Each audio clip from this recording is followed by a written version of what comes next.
Hello everyone. हम non trading का chapter कर रहे हैं और नॉन ट्रेडिंग के चैप्टर में हमने एक तो किया था रिसीट एंड पेमेंट अकाउंट। ठीक है, तो जो रिसीट एंड पेमेंट अकाउंट है उसकी भी मैंने आपको नंबर 1 इलस्ट्रेशन करवा दी थी। ये कैश बेसिस पर बनता है। ठीक है, ये किस बेसिस पर बनता है? ये कैश बेसिस पर बनता है कि कोई इनकम या कोई एक्सपेंस उस साल का हो चाहे ना हो, पर रिसीव हो रहा है, पे हो रहा है, तो वो यहाँ पे आएगा। फिर हमने किया उसमें इनकम एंड एक्सपेंडिचर अकाउंट। ठीक है, इसकी मैंने आपको इलस्ट्रेशन करवाई। Income and expenditure account accrual basis के ऊपर बनता है। इसका मतलब होता है कि इसकी ये क्रेडिट साइड इनकम साइड है और ये डेबिट साइड एक्सपेंस साइड है। इसमें कोई भी इनकम या कोई भी एक्सपेंस उस साल का, जिस साल का इनकम एंड एक्सपेंडिचर अकाउंट बन रहा है, वो आएगा ही आएगा, चाहे वो इनकम रिसीव हुई हो ना हुई हो, चाहे वो एक्सपेंस रिसीव हुआ हो ना हुआ हो, पे हुआ हो ना हुआ हो, वो आएगा ही आएगा। ठीक है, उस साल के सारे इनकम एक्सपेंस इसमें शो होंगे ही होंगे। अब नेक्स्ट हमने करना है फंड बेस्ड अकाउंटिंग। ठीक है, अब ये फंड बेस्ड अकाउंटिंग क्या है? फंड का मतलब है कि कोई नॉन ट्रेडिंग ऑर्गेनाइजेशन अपना थोड़ा सा पैसा किसी स्पेसिफिक पर्पस के लिए साइड पे रख ले तो उसको फंड कहते हैं। और जब वो कोई फंड बना लेती है तो उस फंड से रिलेटेड जितने भी एक्सपेंसेस होते हैं वो उसी फंड में से माइनस होते हैं। और उस फंड में सपोज करो दान मिला था तो फंड बनाया था, फिर किसी और ने और दान दे दिया तो कोई डोनेशंस मिलती हैं उस फंड में, तो वो उसी फंड में बार बार प्लस होती हैं और फिर वो बैलेंस शीट की लायबिलिटी साइड में शो किया जाता है। तो मतलब अगर आपने सपोज कोई बंदा आपके क्लब को या आपके स्कूल को पैसा दे गया और वो बोल कर गया कि आपने मेरे इस पैसे से बस प्राइजेज ही बांटने हैं, वो प्राइज फंड हो गया। अब ये प्राइज फंड जब आप बैलेंस शीट बनाओगे तो ये बैलेंस शीट की लायबिलिटी साइड पर ऐसे शो होगा, प्राइज फंड। सपोज करो 10,000। ठीक है, अब इसमें सपोज करो ऐड डोनेशन, अगला साल चढ़ा, अगले साल में और भी किसी ने दे दिया, उसने 5,000, उसने भी कहा कि मेरे इस पैसे से आपने प्राइज ही बांटने हैं, तो 15,000 हो गया। फिर सपोज करो अगर प्राइजेस दे दिए, प्राइजेस गिवन, सपोज करो 3,000 के प्राइज बांट दिए, तो ये 12,000 यहाँ आएगा अब बैलेंस शीट की लायबिलिटी साइड पर। तो अगर आपने किसी स्पेसिफिक पर्पस के लिए कोई फंड बनाया है तो वो लायबिलिटी साइड पे शो होगा। उस फंड से रिलेटेड जो भी इनकम है या उसमें और कोई रिसीट हो रही है, लायबिलिटी साइड पर ही प्लस होगी और उस फंड से रिलेटेड खर्चे यहीं पर माइनस होंगे। मतलब वैसे तो हम इनकम एंड एक्सपेंडिचर अकाउंट भी बनाते हैं, जैसे सपोज करो ये इनकम एंड एक्सपेंडिचर अकाउंट बनाया। ठीक है, उसूलन तो कोई खर्चा अगर हो रहा है तो अगर प्राइजेज गिवन कितने के, 3,000 के, उसूलन ये P&L अकाउंट की जैसे डेबिट साइड है, ये ऐसे ही इनकम एंड एक्सपेंडिचर की डेबिट साइड है। कोई प्राइजेस बांटे किसी स्कूल ने, उसका खर्चा हुआ, यहाँ आने चाहिए। पर अगर उस स्कूल के पास कोई प्राइज फंड है तो ये जो प्राइजेस गिवन 3,000 के, ये यहाँ पर नहीं आएंगे। ठीक है, ये खर्चा यहाँ खर्चों में शो नहीं होगा, ये यहाँ लायबिलिटी साइड में से माइनस हो जाएगा। हाँ, बाय चांस अगर आपको सम में कहीं पर भी कोई प्राइज फंड नहीं मिल रहा, ऐसा कोई फंड नहीं बना हुआ, फिर भी वो स्कूल प्राइज बांट रहा है, फिर वो प्राइजेस बांटना उसका नॉर्मल खर्चा है, फिर वो यहाँ पे आएगा प्राइजेस गिवन या प्राइजेस अवॉर्डेड 3,000। क्यों? क्योंकि यहाँ पे ऐसा कोई फंड है ही नहीं, तो फिर वो खर्चा नेचुरली खर्चों में ही शो करोगे। पर अगर उस खर्चे से रिलेटेड कोई फंड है तो वो खर्चा उस फंड में से डिडक्ट होगा। ठीक है, और कई बार क्या करते हैं कि कुछ क्लब वाले या मंदिर गुरुद्वारे या स्कूल वाले कि वो जो पैसा मिला, अब ये सारा साल थोड़ी प्राइज बांटते रहना है कि साल बाद ही फंक्शन होना है तो प्राइज बांटने, वो उस पैसे की कोई एफडी करा देते हैं कि चलो साल तक उसकी एफडी कराओ, इंटरेस्ट कमाओ। तो अगर वो जो फंड था प्राइज फंड, उसकी आपने कोई इन्वेस्टमेंट करवा दी थी, कोई एफडी करवा दी थी, उस पर कोई इंटरेस्ट रिसीव हुआ है, तो वो इंटरेस्ट भी यहीं पर ऐड होगा। सपोज 1,000 रुपये का इंटरेस्ट रिसीव हुआ तो ये 16,000 हो गया फिर, और 16 में से 3 गए, फिर 13 आएगा। ठीक है, तो आपने उस फंड के पैसे की कोई इन्वेस्टमेंट करवा दी है तो वो इन्वेस्टमेंट पहले तो एसेट्स में शो होगी, प्राइज फंड इन्वेस्टमेंट। ठीक है, जितने की भी आपने कराई, 15,000 की, 16,000 की, जितने की भी कराई, और उस पर जो इंटरेस्ट मिला वो इंटरेस्ट फिर इधर शो होगा, इसमें ऐड होगा। ठीक है, क्योंकि वो इंटरेस्ट आप अलग से थोड़ा ना कहीं पर शो करो, वो इंटरेस्ट आप यहाँ पर उस फंड में ऐड करोगे। अब एक बात और गौर करने वाली है ये तो एक रेवेन्यू एक्सपेंडिचर था प्राइजेस बांटना, तो यहाँ इसमें से माइनस हो गया। अगर आपने कोई ऐसा फंड, सपोज मैं इसी को चेंज करती हूँ, ये प्राइज फंड नहीं बिल्डिंग फंड है, अगर ये बिल्डिंग फंड है तो इस बिल्डिंग फंड में से अगर आप कुछ पैसे का इस्तेमाल करके बिल्डिंग बना लेते हो, ठीक है, सपोज 10,000 है ये, ठीक है, 10,000 नहीं 1,00,000 समझ लो, ये 50,000 समझ लो, जो भी। अब ये प्राइजेस गिवन की जगह पर सपोज करो आपने कोई रूम बना लिया, कोई कमरा बना लिया, ठीक है, कोई जगह बना ली, कोई स्टोर रूम बना लिया, कुछ भी। अब ये जो 3,000 रुपया खर्च हुआ, ये रेवेन्यू एक्सपेंडिचर नहीं है, कैपिटल एक्सपेंडिचर है। तो खर्चा चाहे कोई भी हो, रेवेन्यू हो कैपिटल हो, माइनस तो यहाँ पे होगा ही होगा। पर अगर वो कैपिटल एक्सपेंडिचर वाला फंड है तो यहाँ तो 3,000 माइनस होगा ही। उतने का कमरा तैयार हो गया ना, उतने की बिल्डिंग भी यहाँ पर शो होगी 3,000 की, और उतना ही यहाँ लायबिलिटी साइड पर ऊपर कैपिटल फंड भी होगा ना, उस कैपिटल फंड में भी 3,000 प्लस होंगे और वो अमाउंट यहाँ आएगा। तो अगर कैपिटल एक्सपेंडिचर है तो उसकी दो ट्रीटमेंट्स है कि एक यहाँ से माइनस तो होना ही होना है, इधर एसेट्स में भी शो होना है और इधर कैपिटल फंड में भी शो होना है। अब कोई एग्जांपल करते हैं, जैसे ये गरेवाल की बुक की एग्जांपल है। कहते हैं प्राइज फंड का बैलेंस 1,00,000 है और वो उन्होंने एक एफडी में इन्वेस्ट कर दिया 8% इंटरेस्ट वाली। फर्दर 10,000 की डोनेशन और रिसीव हुई और एक्सपेंसेस प्राइजेस के 7,000 हुए। 3,000 की ट्रॉफीज बांटी और 4,000 के कैश प्राइज बांटे।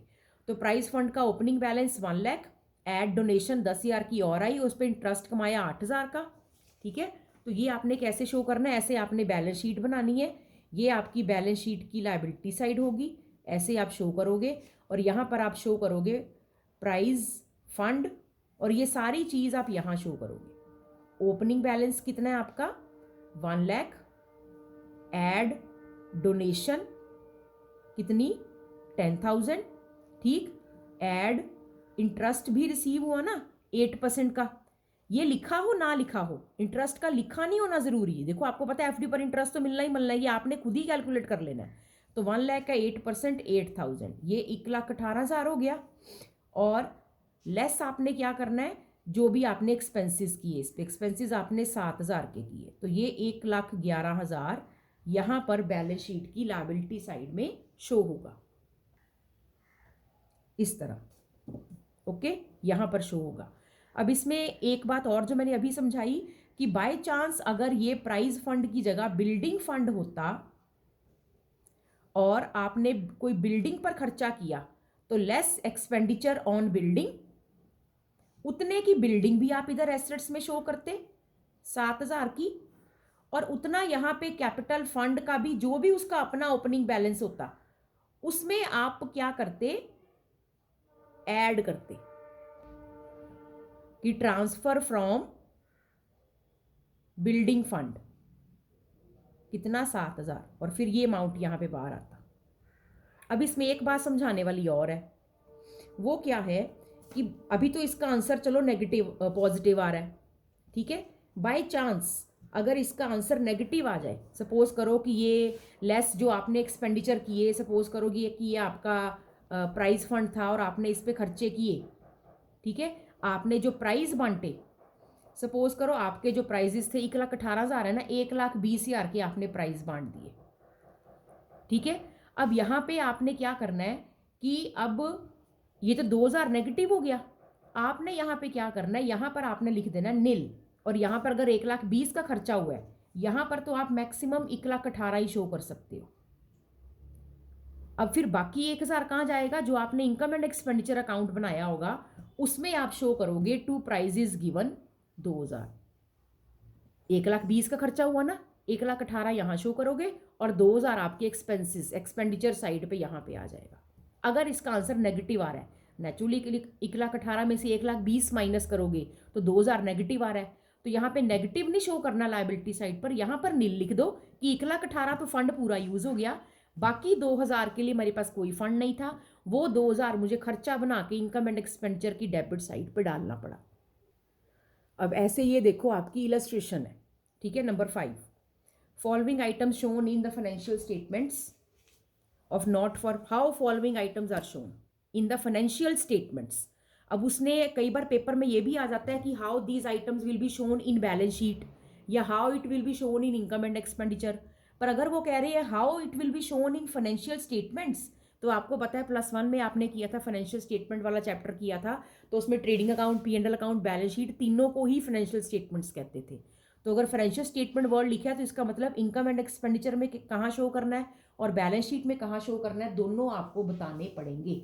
ओके, तो इसका पहले देखते हैं फर्स्ट पॉइंट, टूर्नामेंट फंड बना हुआ है ना, जिस भी क्लब की बात हो रही है, और टूर्नामेंट के एक्सपेंसेस भी हुए 2 लाख में से 60,000 के, और रिसीट फ्रॉम टूर्नामेंट, और फिर इन्होंने वो जब टूर्नामेंट कराया होगा तो नेचुरली टिकटें वगैरह बांटी होंगी, तो टिकटें बिकी होंगी, तो वहाँ से इनको कुछ इनकम भी हुई है, कुछ रिसीव भी हुआ है, कितना 80,000 का। अब क्योंकि टूर्नामेंट फंड नाम का एक स्पेसिफिक फंड बना हुआ है, आपने क्या करना है, जब आपने बनानी है बैलेंस शीट, ठीक है, तो बैलेंस शीट की ये रही लायबिलिटी साइड, यहाँ पर आप ऐसे शो करोगे टूर्नामेंट फंड, ऊपर तो कैपिटल फंड होगा जो भी होगा उस सम में, ठीक है, आप ऐसे शो करोगे टूर्नामेंट फंड, कितना है ये आपको दिया हुआ 2 लाख, ऐसे शो करोगे आप 2 लाख, ठीक है। उसमें ऐड आप क्या करोगे, जो कोई आपको और रिसीट्स हुई हैं, रिसीट्स कितनी 80,000, ये हो गया 2,80,000, अभी लायबिलिटी साइड ही चल रही है, और लेस करेंगे एक्सपेंसेस, कितने हुए 60,000, तो ये 2,20,000 ऐसे आपका लायबिलिटी साइड पे शो हो जाएगा। ये लायबिलिटी साइड है बैलेंस शीट की, ठीक है। इनकम एंड एक्सपेंडिचर में इसने आना ही नहीं, तो इसको फिर शो करने की जरूरत ही नहीं है। ये फर्स्ट पार्ट हो गया, ओके। अब सेकंड, बिलियर्ड मैच एक्सपेंसेस, ये दूसरा कोई पार्ट है, किसी और सबसे क्लब की बात हो रही है। बिलियर्ड मैच एक्सपेंसेस दिए हैं, कोई बिलियर्ड फंड तो नहीं बना हुआ, तो मतलब ये तो नॉर्मल एक आपका एक्सपेंस है। अब आप क्या करोगे, इनकम एंड एक्सपेंडिचर अकाउंट बनाओगे, जब कोई फंड ही नहीं बना तो फिर तो ये नॉर्मल खर्चा है, तो ये आपकी इनकम एंड एक्सपेंडिचर की, ये आपकी एक्सपेंडिचर साइड है, और ये होती है आपकी इनकम साइड। इधर शो कर दोगे टू बिलियर्ड, क्या नाम दिया इन्होंने, बिलियर्ड मैच एक्सपेंसेस, सॉरी हाँ इधर ही, बिलियर्ड मैच एक्सपेंसेस कितने 25,000 के, सिंपल, इनकम एंड एक्सपेंडिचर की डेबिट साइड पे शो कर देंगे, दैट्स ऑल, ठीक है। ये हो गया आपका सेकंड वाला पॉइंट। फिर है third, receipt from charity cinema show tickets 50,000, कोई इन्होंने कोई सिनेमा किया होगा, कोई शो किया होगा, ठीक है, चैरिटी के नाम पर, उसकी टिकटें बिकी, उसका 50,000 आया, और उस पर एक्सपेंसेस कितने हो गए 15,000 के। अब यहाँ पर कहीं पर भी फंड वर्ड यूज नहीं हुआ, सिर्फ आपने कुछ सिनेमा शो किया, उसकी टिकटें बिकी, 50,000 आया, उसका खर्चा आपका 15,000 हो गया, कोई फंड तो नहीं है यहाँ पे।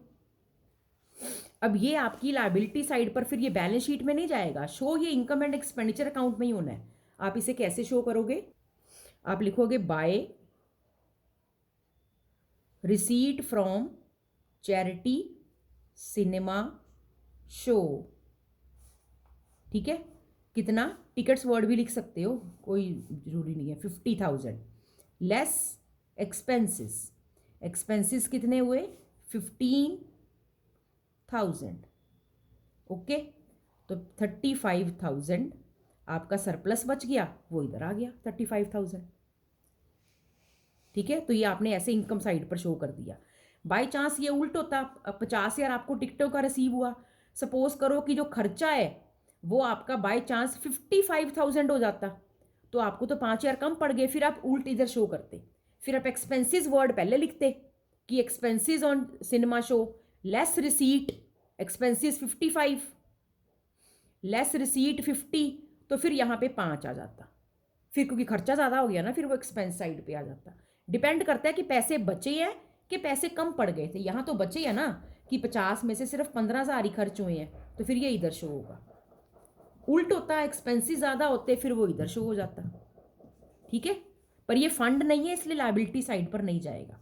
ये हो गया आपका थर्ड पॉइंट, ठीक। पेपर में तो खैर आपको एक ही पॉइंट आएगा, तो आप जब income and expenditure account for the year ending लिखोगे, उन्होंने शो करने को बोला ना, तो आपको प्रॉपर बनाना पड़ेगा, और ब्रैकेट में लिख देना एन एक्सट्रैक्ट, मतलब पूरा नहीं है, आप एक टुकड़ा बना के दिखा रहे हो, पूरा थोड़ी बनाने लगे इनकम एंड एक्सपेंडिचर। अगला है आपका फोर्थ पॉइंट। फोर्थ पॉइंट में आपको प्राइज फंड नाम दिया हुआ है, फंड नाम दिया ना, अब ये लायबिलिटी साइड पे जाएगा, ठीक है। कैसे करेंगे हम, फोर्थ पॉइंट करने लगे हम, तो ये बैलेंस शीट में कैसे लायबिलिटी साइड पे शो होगा, आप कैसे लिखोगे प्राइज फंड, ठीक है। कितना आपको गिवन है प्राइज फंड 1 लाख। उसके बाद आपको प्राइज फंड में क्या गिवन है यहाँ पे, interest on prize fund investment, ठीक है। और इसका मतलब आपको इस पर ऐड इंटरेस्ट भी मिला आपने, इसका मतलब पक्का इसकी कहीं पर वो इन्वेस्टमेंट करवा दी होगी, इंटरेस्ट मिला आपको 10,000 का, ठीक है। और फिर उसके बाद क्या हुआ है, प्राइजेज अवॉर्डेड 20,000। आपने इसमें से 20,000 के प्राइस दे दिए बच्चों को, ये 1,10,000 लेस प्राइज इज गिवन। ठीक, कितने? 20,000 के, हाँ, ये बचा 90,000। अब इधर क्या लिखा है? Prize fund investment. तो आपने नेचुरली अगर इंटरेस्ट मिल रहा है तो आपने पक्का ये पैसा कहीं पर इन्वेस्ट कर दिया होगा, और वो इन्वेस्टमेंट उन्होंने बताई है कितने की है, 80,000 की।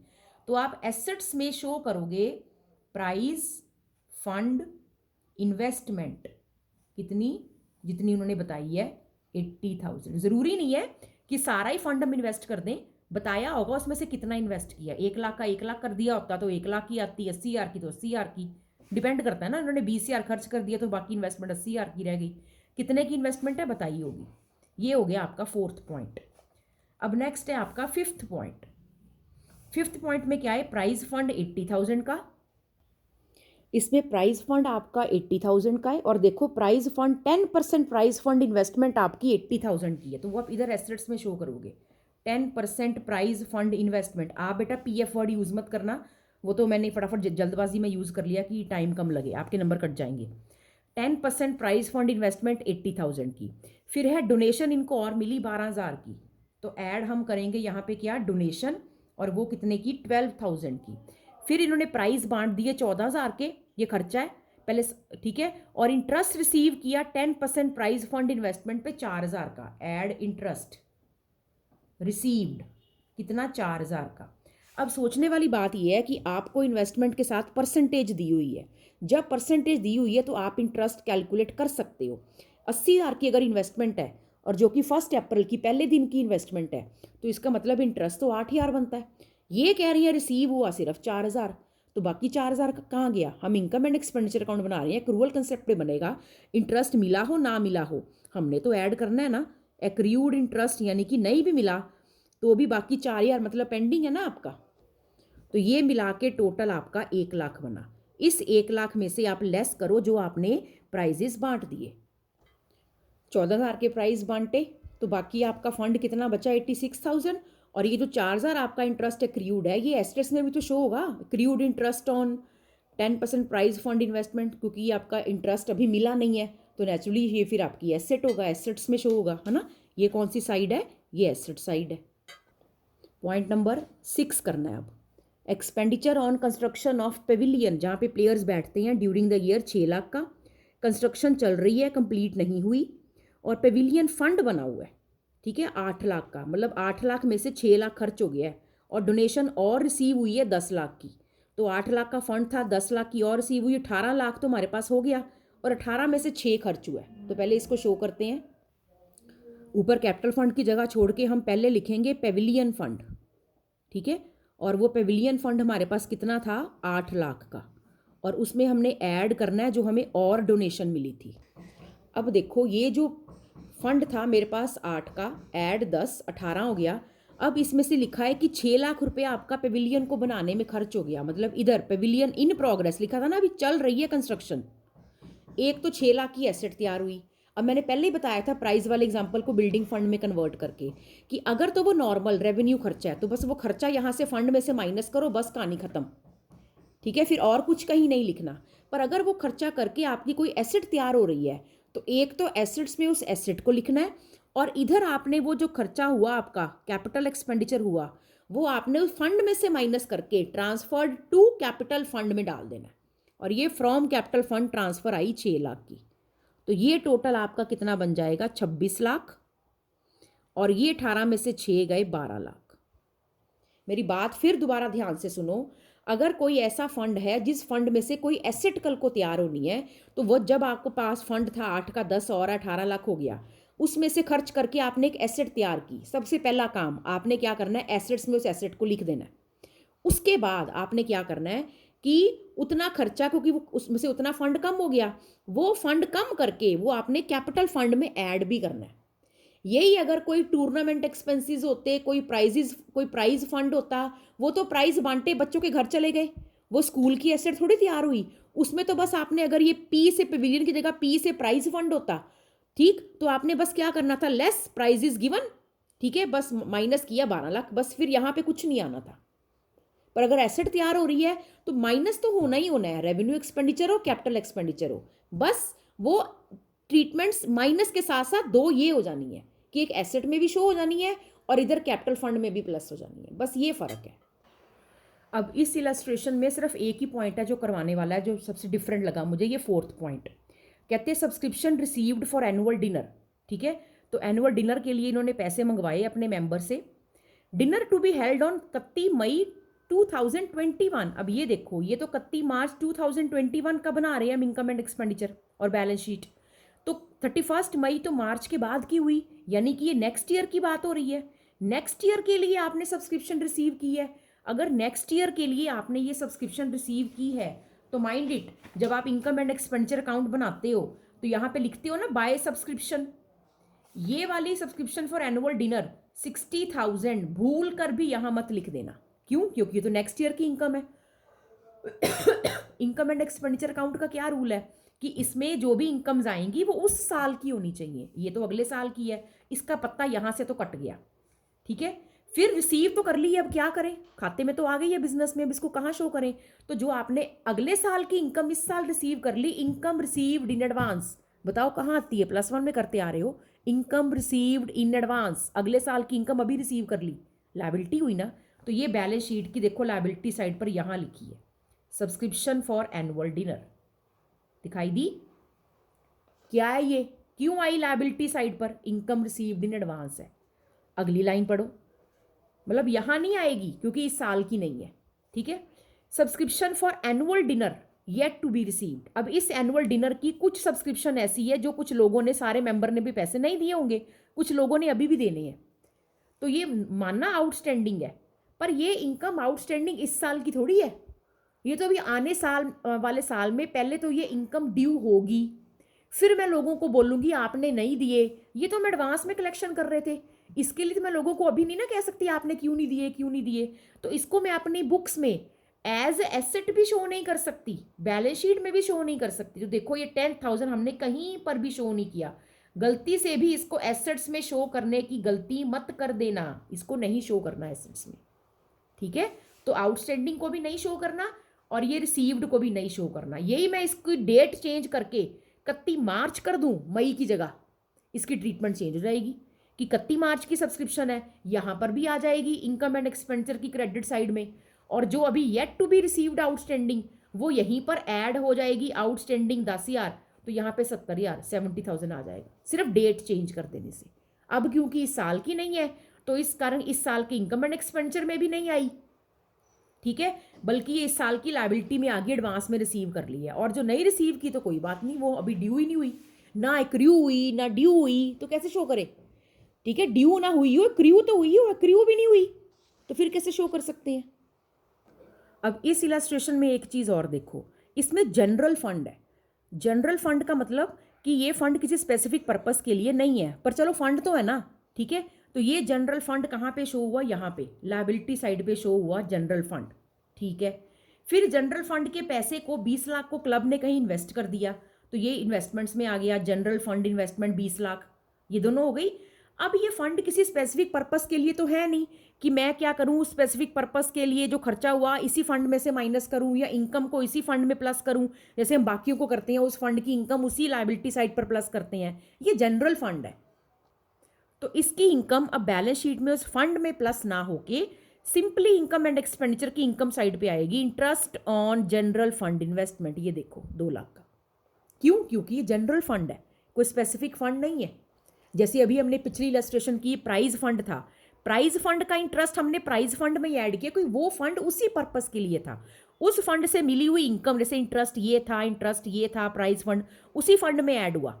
क्यों? क्योंकि उस स्पेसिफिक फंड की इनकम उसी में ऐड करनी है, खर्चे उसी में से माइनस करने लायबिलिटी साइड पर। ये तो जनरल फंड है, इसकी कोई इनकम हुई तो वो लायबिलिटी साइड पर उस फंड में प्लस नहीं होगी, वो इनकम एंड एक्सपेंडिचर की इनकम साइड पर चली जाएगी, क्योंकि ये इनकम किसी भी पर्पस में आ सकती है, किसी भी यूज में आ सकती है। और उसके बाद नेक्स्ट है, अब ये सारी ट्रीटमेंट्स इसकी वीडियो में ऑलरेडी अपलोड कर चुकी हूँ। Thank you.